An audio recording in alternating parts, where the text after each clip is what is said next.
Hello and welcome. I'm Rich Gallup, your guide to GameSpot's look at the best games of E3 2003. We'll start off with the top 5 GameCube games that were on display. At number 5, we have Nintendo's latest iteration of Pac-Man. What's so profoundly unique about Shigeru Miyamoto's Pac-Man is its implementation of multiplayer action in tandem with GameCube to Game Boy Advance connectivity. One player will play the game as Pac-Man himself, using the screen on the Game Boy Advance to navigate the mazes, while up to 3 other players get to play on the TV as the Ghosts in Pursuit. At number 4 is Star Wars Rogue Squadron 3 Rebel Strike. Fans of the previous Rogue Squadron games will find that Factor 5 is changing up the gameplay dramatically, adding more playable vehicles to the mix, as well as levels where you're on foot. You'll engage in the Battle of Hoth once again, but this time you'll play as Luke after he wrecks the snowspeeder, and must use your grappling hook and lightsaber to chuck grenades into the belly of the Imperial Walker, just like in Empire Strikes Back. Pulling up at number 3 is Mario Kart Double Dash. The most notable upgrade to the Mario Kart style of gameplay is the use of 2 characters at once. One character drives, while the other stands on the back of the kart.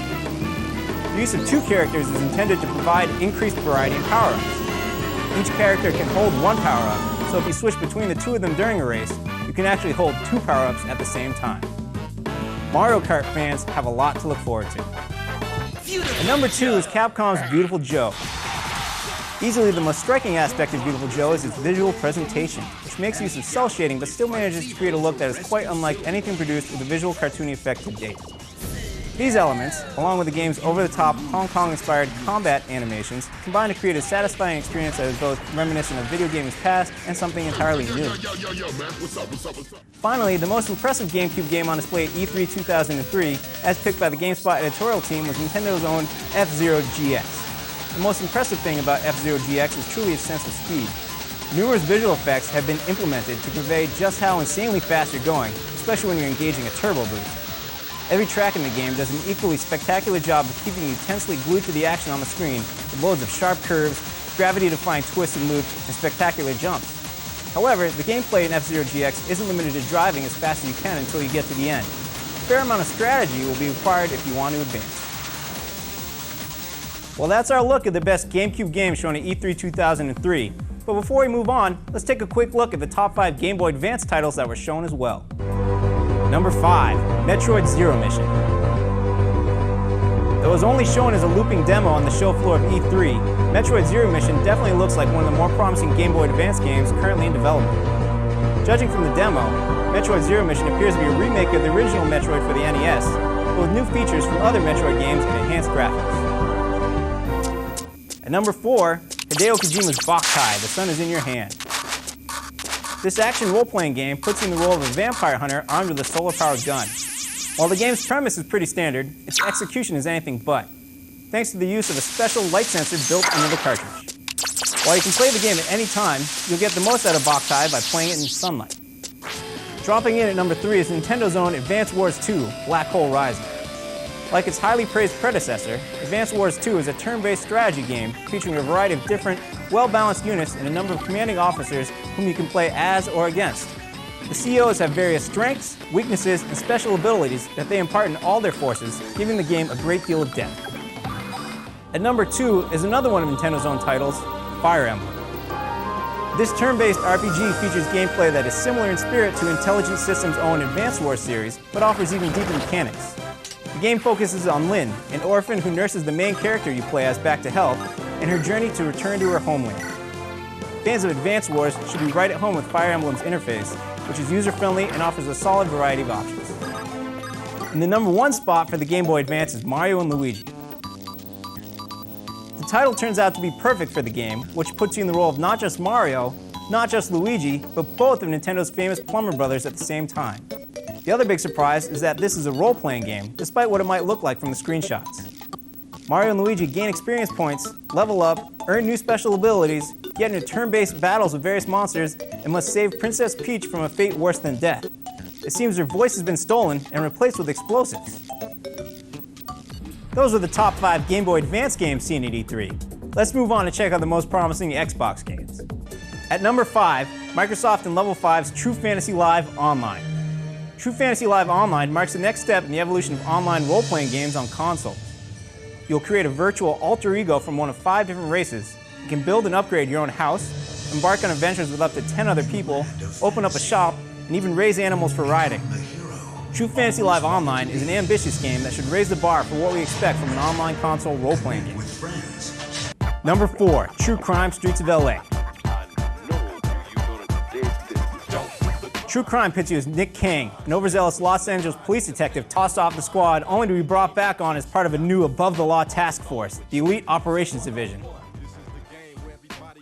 Developers Luxaflux have built a 240-square-mile replica of Los Angeles consisting of both indoor and outdoor environments in which you can drive cars around the city, fire loads of different weapons, and engage in hand-to-hand combat as you dispense your personal brand of street justice.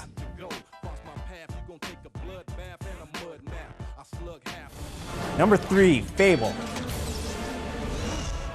In Big Blue Box's Fable, your character's development depends heavily on your actions. If you want to become a hero, then you must perform heroic feats before large groups of people so your reputation will grow. A path of villainy can be followed through dastardly deeds such as robbery. The game's combat revolves around context-sensitive attacks and a variety of magic called will. These gameplay mechanics, along with some incredibly detailed visuals, made Fable one of the most impressive games at E3 2003. Number 2, Ninja Gaiden. Ninja Gaiden is, for all intents and purposes, a straight-up action game. NES Ninja star Ryu Hayabusa is back and can be equipped with a katana, nunchucks, a bow and arrow, shurikens, and magic spells.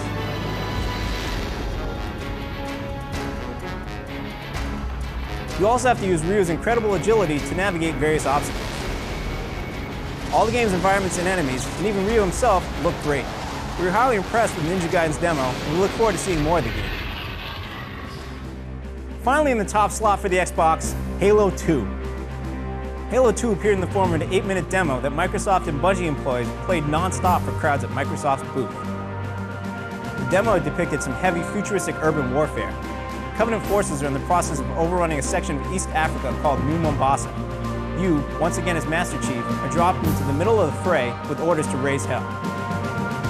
If the game can keep up the pace set by those 8 fantastic minutes, then Halo 2 will easily be better than its predecessor. Fans of the PlayStation 2 have a lot to look forward to this year thanks to a strong 2003 lineup, which, as you're about to see, was led by 5 fantastic new titles at this year's E3. Starting out at number 5 is Zipper Interactive's SOCOM 2, U.S. Navy SEALs. SOCOM 2, U.S. Navy SEALs is the follow-up to last year's best online game for the PlayStation 2. The game will feature many of the same single-player and multiplayer mechanics as the original game, but in classic sequel fashion, SOCOM 2 will have more weapons, more missions, and more modes to choose from. The meat of the game is still its 16-player broadband-only multiplayer mode, but rest assured, both Zipper and Sony are serious about correcting the widespread use of in-game cheats. Ringing in at number 4 is Gradius 5. As you can see, the production values of the game alone are staggering. From crisp, well-animated graphics to the driving soundtrack and satisfying chatter of your ship's gunfire, it's clear that a great deal of time has been devoted to this title. In short, we were quite satisfied with what Konami had to show of Gradius 5 at this year's E3. We're huge fans of this classic genre and believe this could be one of the year's best offerings for the PlayStation 2. True Crime Streets of LA slides into 3rd place. To see this game in the top 5 of both Xbox and PlayStation 2 says a lot. There's been a recent slew of Hong Kong cinema-themed action games, but True Crime Streets of LA just seems to rise a cut above the others. Activision is putting a huge effort into this game, retaining A-list Hollywood actors such as Gary Oldman and Christopher Walken for the voice work. So far, everything we've seen of True Crime Streets of LA lives up to the hype surrounding it. Barreling down the home stretch and taking second is Gran Turismo 4.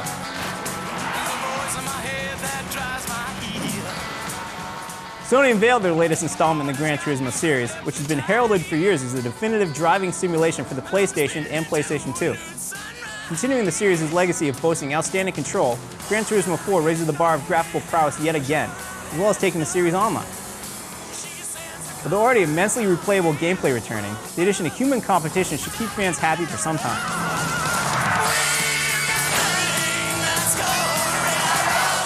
Taking the prize for Best of Show for the PlayStation 2 this E3 is Konami's Metal Gear Solid 3, Snake Eater. Metal Gear Solid 3 may not look like a drastic improvement on Metal Gear Solid 2 from a graphical standpoint, but the gameplay seems to have been considerably enhanced. Snake will be able to sneak up and brutally, silently slay enemy troops using just a knife, stalk his prey from underwater, use camouflage, pick off targets while hanging from vines or branches, and more. Now that we've taken a look at the top console games of E3, let's turn our attention to the 10 best PC games that are on display, as well as the best overall game as chosen by the editors of GameSpot. At number 10, Far Cry from Ubisoft. Far Cry drew us in with its powerful 3D engine capable of rendering a mile's radius of scenery in real time. Indoor areas possess real-time lighting and shadows realistically scattered by beams of sunlight sneaking in through cracks in the walls. Enemies in Far Cry keep track of your position as you move, call for reinforcements, and use suppressing fire. At number 9, Thief 3. Thief 3 is a close cousin of Deus Ex, and as such uses the same advanced graphics engine capable of real-time volumetric shadows. What does this mean? That main character Garrett may have to hide in moving shadows, like those cast by torches carried by patrolling guards. Given its stylish visuals and intriguing gameplay, the new Thief game isn't just for fans of the series, but it should have plenty to please those already familiar with Garrett's misadventures. At number 8, Evil Genius. Elixir Studios' Evil Genius features you as an over-the-top supervillain. You'll hide your top-secret base beneath a tropical island resort, complete with underground military base and traps to ward off unwanted secret agents. It's clever details like this that help set Evil Genius apart from the already very impressive lineup of games at E3. Sliding in at number 7, Activision's Call of Duty. Call of Duty is a World War II first-person shooter from the creators of Medal of Honor Allied Assault. Though what we played was apparently an early level in the game, it was definitely exciting and offered a great deal of tension. The level suggested that the game's creators are aiming for the same sort of exciting cinematic quality that was featured in Allied Assault, but with far more intensity, as well as squad-based missions. At number 6, Middle-earth Online. There are many new online role-playing games being displayed at this year's E3, but the one that really stood out from the rest was Turbine Entertainment's Middle-earth Online. The game will feature exceptionally detailed character models and huge environments modeled carefully after the memorable locations in Tolkien's original Lord of the Rings saga. Many of Middle-earth Online's environments will also be densely populated with neutral characters such as hobbits, creating a fully immersive Lord of the Rings experience. At number 5, Creative Assembly's Rome: Total War.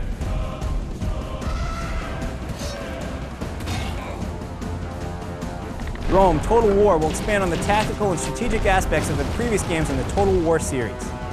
As we saw, skilled use of the tactics on the battlefield will be more richly rewarded than ever, since the new game will feature on-screen commander units that can grant powerful bonuses to their companions, though they can throw entire companies into disarray if they're slain. At number 4, Commandos 3: Destination Berlin. Haro Studios is moving in new directions with the follow-up of Commandos 2, designing missions with a faster, more even pacing, breaking the story up into 3 distinct campaigns, and adding more direct combat and more powerful weapons. The new game benefits from an engine with more 3D features such as real-time lighting, 3D interiors, and the power to put lots of enemies on a single map. Falling in at number 3 is Call of Cthulhu: Dark Corners of the Earth. To create its tense atmosphere, this first-person game uses a range of special effects, horrifying scripted sequences, and a dynamic system for measuring the effects of events on your sanity. Your character, Jack Walters, starts out as an ordinary policeman investigating a cultist home that harbors some terrible secrets. As popular as survival horror games have been on consoles, there really haven't been that many horror games for the PC, let alone a game that promises to be as scary as Call of Cthulhu. At number 2, Halo: Combat Evolved. The sheer speed and accuracy of the PC controls changed this adaptation of the Xbox game Halo, and they give the Master Chief an extra edge if it weren't for the fact that the game is being rebalanced with this in mind. PC shooters live and die by their multiplayer support, and there's some cool additions to Halo's multiplayer that have us itching to take it online. And finally, the number 1 PC game, which just so happens to be our number 1 pick for best game overall shown at E3 2003, Valve's Half-Life 2.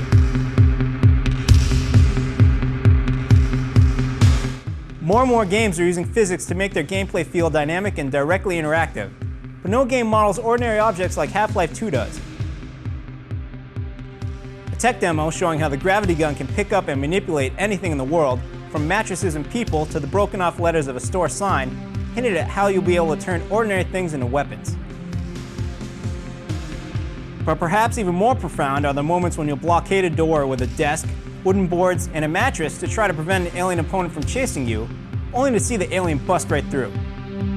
Plus, seeing an armored vehicle shake from the impact of machine gun fire is a good reminder that you don't want to be hit yourself.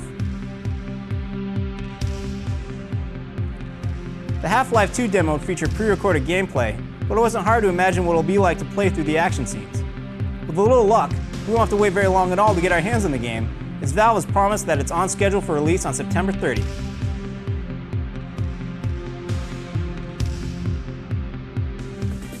Well, that's our look at the most impressive games displayed at E3 2003. If you want to see more video of any of the games shown, please be sure to check the Games category, which is sorted alphabetically by game title. Until next time, for GameSpot, I'm Rich Gallup. Thanks for watching.